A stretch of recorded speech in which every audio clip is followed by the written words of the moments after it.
일단 미국 시장을 한번 쭉 훑어보겠습니다. 미국 우와, 시장. 깜짝 놀랐습니다. 와. 참 어떻게 보면 오늘 좀 할 말이 제일 많은 시간일 수도 있을 것 같은데. 그래요? 어제 사실 어제 미국 시장은 이제 월요일에 쉬었죠. 네. 이제 쉬고 어제 시작을 했습니다만은 와 마이너스 2%까지 넘게 와. 다우존스 쪽으로 조금 많이 빠졌었어요. 네. 나스닥도 한 1.7% 빠졌었는데 오늘 아침에 1.7%가 올랐고 이제 조금 유독 봐야 될 게 유가가 유가 떨어져. 두 자릿수로 99달러. 그러니까. 이제 이게 또 해석이 참 어렵죠. 사실 유가는 상승을 하게 되면 인플레에 대한 우려가 있는데 빠지니까 경기 침체감에 우려가 있다. 이제 또 이게 해석을 어떻게 해? 제 딴에는 이제 해석을 하게 되면은 네. 유가가 빠지잖아요. 네. 그럼 경기 침체감으로 돌아서겠죠. 네. 최근에 관련 원자재 가격들이 많이 빠졌어요. 이제 음. 뭐 소매 가격이든 뭐 팜유든 천연가스든 이제 어느 정도 인플레에 대한 부분들이 많이 피크아웃 되기 시작을 했어요. 네. 자, 경기 침체로 온다. 그렇게 되면은 이제 경제학 개념으로 경기 침체로 오게 되면은 우리가 예상했던 금리 인하에 대한 부분 그게 생각보다 빨라질 수가 있다. 금리 인하에 관련된 부분이. 그래서 어제 나스닥 성장주들이 급등을 했던 부분이 좀 없지 않아 있었나 좀 생각을 하고 있어요. 할 수가 있어요. 그렇죠. 약간 그런 흐름들이 이제 사실 어제도 우리나라 시장 같은 경우에 아침 8시에 CPI 물가 지수가 6% 나왔습니다. 굉장히 높게 나왔어요. 굉장히 높게 나온 그게 1998년 이후 24년 만이에요. 와, CPI 사상 지수가. 최고치가 나왔는데도 어제 우리나라 시장이 급등했던 이유가 러시아 관련 어차피 휴전 이슈가 나왔었는데 네. 물론 아직 확정된 사항도 아니긴 합니다만은 사실 이거 하나로 인해서 그동안 우리가 금리 인상과 인플레에 대한 이슈가 다 다 잡힐 수 있는 부분입니다. 그 이야기가 그냥 나온 것만으로도 일단 나온 것만으로도 이제 물론 어제 CNN 뉴스가 나왔고 월스트리트 저널에 나왔기 때문에 네. 사실 아직 미국의 공식적인 발표는 없긴 합니다만은 사실 아직까지는 러시아나 이런 부분에서는 사실 뭐 확정적인 부분이 아니기 때문에 조금은 조심스러운 반응은 있어요. 네. 그래서 어제 그래도 조금은 신뢰가 갔던 부분은 어제 우리나라 외국인 이제 현물 쪽에서도 오랜만에 매수세가 좀 강하게 들어왔고 조금 약간 걸렸던 거는 외국인 선물 시장에서 뺐다는 거는 얘도 애매한 거야. 내가 바닥에 있건 알겠어. 네. 알겠는데 이 찝찝함을 어쩔 수 없다. 한번 조금 보자라는 식의 의미의 해석이 어제는 우리나라 한국 시장에서 저는 그걸 봤습니다. 일단 지켜본다. 지켜본다. 딱 느낌이 이제 멀지 않은 것 같기는 해요. 딱 외국인 흐름이 어제 딱 중국 시장은 빠졌거든요. 네. 빠진 이유가 중국 같은 경우는 오히려 러시아로 인해서 수혜를 많이 받았는데 한국 같은 경우는 이런 부분들이 이제 해소가 되게 되면은 어느 정도 인플레에 대한 이걸 묵삽을 내버리면서 시장이 이제는 걱정거리 다 했다. 그런 얘기했어요. 이제 경기 침체라는 게 이제 다 알아. 그런 얘기 어제 짤도 돌았어요. 너도 알고 나도 알고 우리 엄마도 아는 경기 침체. 원래 경기 침체는 소수자만 맞출 뿐인데 모든 사람들이 아는 경기 침체는 이제 다 끝났다. 경기 침체가 아니다. 옆에 있는 영자 이모까지 다 그 소식 들어갔으면 이건 이제 끝났다.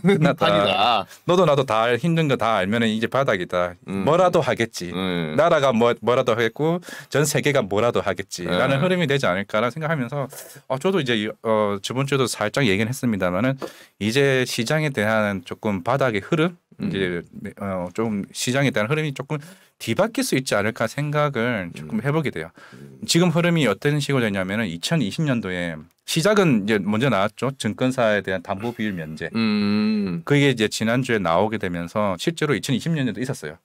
그러고 나서 3월 20일쯤에 나왔던 게 한미 통화 수합이에요. 통화 수합. 그때가 바닥이었어요. 네. 옐런 재무장관이 7월 19일 한국에 방한을 하죠. 뭐 그때는 물가에 대한 얘기를 뭐 하겠지만 뭐 환율에 대한 이슈 물론 뭐 여기서 할지 안 할지 모르겠습니다만은 딱 2년 전에 우리가 복귀했던 그 흐름대로 간다고 하게 되면은 우리가 생각보다 이 바닥의 흐름이 빨리 탈피를 할 수 있지 않을까. 그 전까지만 해도 사실 지금 바닥 찍고 이제 다시 올라갔으면 좋겠네요라는 바람이었다면은 이제 그 바람에서 조금 더 정말 실제로 그게 이루어질 수 있는 하나하나 그 가능성들이 이거 딱 하나씩 보인다는 이야기잖아요. 그렇죠. 딱 흐름들이 물론 삼성전자 내일 모레 잠정 실적 발표를 하겠지만 내일이죠. 내일 잠정 실적 발표를 하겠지만은 의미 없어요. 왜냐하면 이미 시장은 다 반영했기 때문에. 그렇죠. 미리. 항상 우리가 삼성전자가 실적이 굉장히 잘 났을 때도 그다음 주가가 빠지는 경우는 그게 피크아웃일 경우는 그렇게 빠지는 경우가 있고 내일 같은 경우는 안 좋으면은 이제 우리가 생각했던 불확실성은 끝났네. 그렇지. 그렇게 되면 3분기에 대한 고민을 해보겠죠. 오히려 해석이 또 다르게 될 수가 있어요. 최근에 삼성전자 하이닉스 흐름이 심상치 않아요. 어제 그제 뭐 그렇게 큰 흐름은 아니었어도 적어도 삼성전자 하이닉스는 세게 움직였단 말이에요. 네. 외국인 매수도 들어온 상태에서 그러면 시장이 지수를 끌어올린 힘은 결국 삼성전자라고 가정을 했을 때 조금 생각이 좀 시장 자체가 달라질 수 있다는 생각을 요즘 월화 화요일 동안 좀 생각을 많이 해봤습니다. 네. 그 외국인 매수 관련해서는 어제 장 시작 전부터 해서 우리 돈돈 그 모닝 라이브에서 미리 외국인 수급 받은 거 아시죠? 저희가 먼저 쭉 땡겨온 겁니다. 예, 알겠습니다. 저희가 쭉 땡겨온 거예요. 그 친구도 다 데리고 온 거예요. 제가 혼쭐 냈거든요. 그래서 그런지 저희가 미리 땡겨온 겁니다. 그리고 푸른 하늘님이 단기 반등 타임 카주왕 하셨는데 과장님이 이야기해 주신 거 들어보면 이제 요게 단기가 아니라 잘하면은 이제 상승 기류 딱 타고 갈 수도 있다. 단기적으로가 아니라 그럴 가능성도 이제 충분히 제기가 되는 거잖아요. 그렇죠. 이제는 진짜 모든 이제 업종 싸움도 벌어지겠지만 심리 싸움도 생각보다 많이 벌어질 것 같고 결국에는 외국인 수급이 제일 중요하겠죠. 그다음 워낙 많이 팔았던 부분이니까. 외국인들이 쫙 들어와주면 좋은데. 딱 요즘에 시장 속으로 이제 내 계좌를 생각하지 말고 시장만 본다고 가정했을 때 참 재밌는 시장이다 이거. 하나의 도박판 같은 그러니까 포커를 치게 되면은 히든 카드가 있는데 이 히든 카드에 따라서 시장이 바뀔 수 있는. 히든 카드. 죄송해요. 아니 너무 좋아. 너무 좋아. 요즘 그런 생각을 조금 많이 하게 되더라고요. 그렇죠, 이거 개인적으로. 잘하면은 이거는 뭐 아니면 돈데 시장을 그러니까 어제도 제가 좋아하는 이제 간방천 회장님이 그랬잖아요. 이번 시장에서 잘하면은 그냥 주식으로 부자될 때 기회라는 지금 인터뷰를 한 적이 있어요. 간방천 회장님께서. 사실 그분도 예전에 금융위기 때도 제가 학교 다닐 시절에 그분이 그런 고객들한테 보낸 레터를 통해 가지고 그런 시장에 대해서 견디는 방법에 대해서 얘기를 했는데 조금 말이 맞죠. 사실 지금 시장에서는 우리가 가지고 있는 지금 착각하고 있는 게 뭔지 잘 생각을 해봐라. 다시 한번 생각을 하고 너무 시장에 대해서 그게 두려워하지 말라는 얘기를 했을 때 제가 봤을 때도 그런 느낌인 것 같아요. 지금 어쨌든 위치 자체가 바닥인지 아닌지는 정확하게 알 수가 없지만 그래도 확실히 지금 가격대가 굉장히 낮은 거는 그거는 팩트인 거잖아요. 그러니까 뭐 한 달 두 달 투자할 거 아니면은 제가 봤을 때는 죽은 것도 모아가는 말을 솔직히 왜냐면 요 최근에서 방송에서 모아가자는 말도 굉장히 조심스러워요. 욕먹는 시장인데 그렇죠. 이런 시장에서는 제가 봤을 때는 그게 맞다라고 생각이 드는 시기가 온 것 같아요. 맞습니다. 푸른 하늘님이 이평선이 싹 다 누워 있어가지고 저항에 계속 부딪힐 것으로 보고 있다라고 또 하시네요. 저도 항상 내 마음은 누워 있어요. 누워서 그냥 쓰러져 있는 상태. 지금 상황이. 일단 왜냐하면 지금 환율 조금 걱정이 그나마 걱정되는 게 환율이에요. 그러니까 환율이 좀 잡혀야 될 텐데. 어제 1312원인가 13원까지 올라가는 거 보고 있는데 그나마 오늘 아침 보니까 1308원 9원까지 내는 거 봤습니다만은. 결국 이제 뭐 19일에도 뭐 예전 재무장관 와서 그런 얘기도 하겠지만은 과연 최근에도 과연 구두 개입이 어느 정도 할지에 대한 부분들 조금 환율만 잡으면은 시장은 한번 바뀔 수도 있을 것 같고 지난주에도 김희애 교수님도 말씀하셨지만은 빠르게 2,700 갈 거다라고 얘기했던 부분도 어느 정도 일맥상통하는 부분이 아닌가 생각하고 있습니다. 자 그리고 이제 미국 시장에서 또 하나 지켜볼 만한 게 이슈 중에 하나가 채권 시장에서 장단기 금리 차 역전. 맞아요. 이게 이제 세 번째. 올 들어 세 번째. 변동성이 크죠. 어제 뭐 3%대 그냥 뭐 밑으로 까버리더라고요. 네, 2.9%대 하다가 지금 2년물과 10년물 차이가 굉장히 그 속도로 확 줄어드는 모습을 보이기는 한데. 네, 요건 좀 어떤 의미가 있다고 보세요? 보통 일반적으로 역전금리 현상 자체가 우리 하나의 시그널을 보는 게 경기 침체 쪽으로 많이 보거든요. 이제 우리가 흐름을 보는 거는 이게 향후 이렇게 줄어드는 흐름 자체를 이제 보는 건데 계속 그동안 계속 줄어왔었어요. 일반적으로 금리 인상하는 시점 이전에 먼저 움직이긴 해요. 그 당시에도 약 50bp 차이가 났었는데 이제 줄어들고 결국에는 금리 인상되면서 이렇게 점점 줄어들면서 잡는 상황이고 또 이게 만약에 금리 인상으로 인해서 어느 정도 이게 잡힌다 그러면 다시 또 이게 또 벌어지는 현상이라서 사실 지금 상황에서는 어떻게 보면 이제 와리가리 하는 거죠. 경기 침체를 잡아야 되는 거냐, 인플레를 걱정해야 되는 거냐. 사실 파월도 지금 고민이 많을 시점일 겁니다. 침체냐 인플레냐. 결국 지금 유가가 심지어 고드만삭스에서 380달러인가 340달러까지 간다까지 얘기했었잖아요. 그게 거기서도 분석이 다 다르더라고요. 그러니까 결국에는 투기적인 마지막 세력이냐. 결국 항상 저는 마지막 바닥은 그런 큰 폭에 대한 뭐 하락이나 아니면은 유가나 이런 부분에서 한번 세게 한번 흐름이 나왔을 때가 마지막이라고 저는 항상 생각을 하고 있었는데 근데 올해 이번 시장 같은 경우는 천천히 오랫동안 빠지는 시장이었잖아요. 그렇죠. 왜냐 예전엔 금융 위기나 이런 시점 같은 경우는 굉장히 짧은 시간에 바뀌어 버렸거든요. 이번 같은 경우에는 그냥 길게 같은 시점이라서 그런 옛날 같은 뭐 사이드카나 이런 흐름과 좀 다른 흐름으로 가지 않을까 생각을 하고 있습니다. 지금 시점에서는 네. 우리 윤영성님 오셨네요. 예. 그래도 많이 늦지 않게 오셨네. 우리 윤영성님 어서 오시고요. 자, 그거 있었고 네. 유가 이야기는 저희가 계속 했었고요. 네. 100달러 붕괴. 과장님 개인적으로 계속 좀 잡힐 거라고 보십니까? 아니면은 일각에서 나오는 300달러까지 갈 수도 있다. 그건 너무 극단적이긴 합니다만은 물론 잡기 쉽지는 않을 것 같아요. 잡기 쉽지 않은 그 러시아 때문에. 일단은 중국도 지금 리오프는 항상 얘기하는 게 석유 유가에 대한 소비가 많은 나라 당연히 중국이고 아직 그쪽은 완벽하게 완화된 상태도 아닌 상태에서. 본격적으로 그쪽에서 소비가 나오게 되면은 그만큼 유가가 띄울 수 있을 것 같고 그리고 사우디 같은 경우도 지금 역사상 가장 많이 지금 이미 석유를 지금 하고 있는 상태입니다. 그렇죠. 그런데 여기서 또 추가적으로 증산하기 위해서 바이든 대통령이 간다 쉽지 않은 것 같아요. 그래요? 만나도 빈살만 해도 소폭. 그러니까 우리가 기대했던 부분이 생각보다 정산을 별로 안 하네 하게 되면 이때부터는 말씀드렸지만 투기적 세계력이 유가를 빡 올릴 수 있는 흐름이 됐습니다. 또 항상 이런 시장에서 돈 먹는 애들이 있거든요. 그렇죠. 오히려 이용해가지고 그런 플레이어들의 흐름에 따라서 유가가 딴 건 다 떨어졌죠. 최근에 천연가스나 다른 공유물. 근데 유가만 안 잡히고 있잖아요. 이게 마지막 인플레의 가제가 되지 않을까라고 생각을 하고 있기 때문에 근데 그래도 오늘 뭐 99달러가 갔다는 거는 조금 의미심장한 말이죠.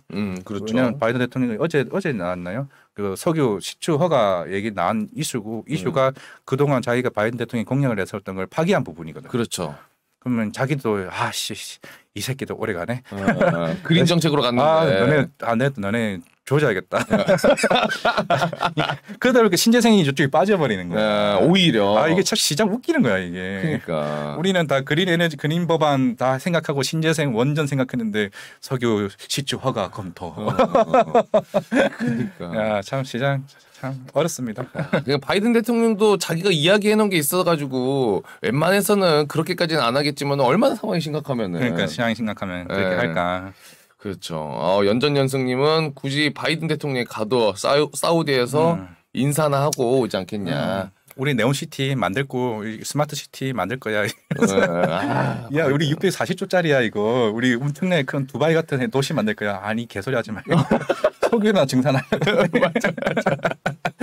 딱 그런 흐름이지 않을까. 네 맞아요. 우리 재밌는 동영상님도 와주셨네요. 아이고 어서 오시고요. 자 그리고 대중 관세 완화 관련된 소식도 있었어요. 이번 주 중요하죠. 대중 관세. 사실 저는 어제 시장에 올랐던 게 러시아 휴전보다는 저는 이쪽으로 봤어요. 미중 관세. 실제로 중국 관세가 19%입니다. 현재 중국 이외 국가들에 대해서는 3% 관세를 매기고 있고. 와 중국이 엄청 때리긴 하는구나 미국이. 그렇죠. 미국이 엄청 견제했거든요. 거기서 소비재에 대한 부분을 좀 관세 이제 어떻게 보면 폐기 수순을 가려고 하는 것 같은데 굉장히 시장은 긍정적이죠. 그렇게 되면은. 그렇죠. 그만큼 인플레도 많이 잡을 수 있는 상황이고 조금 긍정적. 나는 이렇게 시장을 좀 봤었던 건데 또 시장에서는 어제 계속 너무 휴전 쪽으로 몰아가는 게 아닌가 생각을 하고 있습니다. 류허 이제 중국 부총리네요. 부총리랑 통화했죠. 그 누구냐 옐런 누님이랑. 네 맞아요. 옐런 누님 열심히 일하고 있어요. 화상 통화했구나. 영상 통화로. 네, 영상 통화하면서 공급망 안전 관련 이슈 뭐 했던 부분이 있는데. 일단 그런 결국에는 우리가 항상 그 한때 작년에 유행했던 말이 회사든 국가든 뭐라도 할 거다. 어떻게든 뭐라도 뭐라도 할 거다라고 하는 거죠 시장이. 그런 기대 부분이. 어디 유씨예요 이 친구는? 어디 유신지 좀 족보 좀 따져봐야겠네. 시작이 좋긴 한가 봐요. 나스닥이 올라서 다행인가? 네, 올라 다행이에요. 네. 자, 그리고 이제 중국이 뭐 97조 원 인프라 투자 법안을 준비하면서 경제 회생 드라이브를 걸고 있다. 뭐 이런 소식도 있고. 유로화 가치도 20년 만에 최저다. 그렇죠. 지금 유로는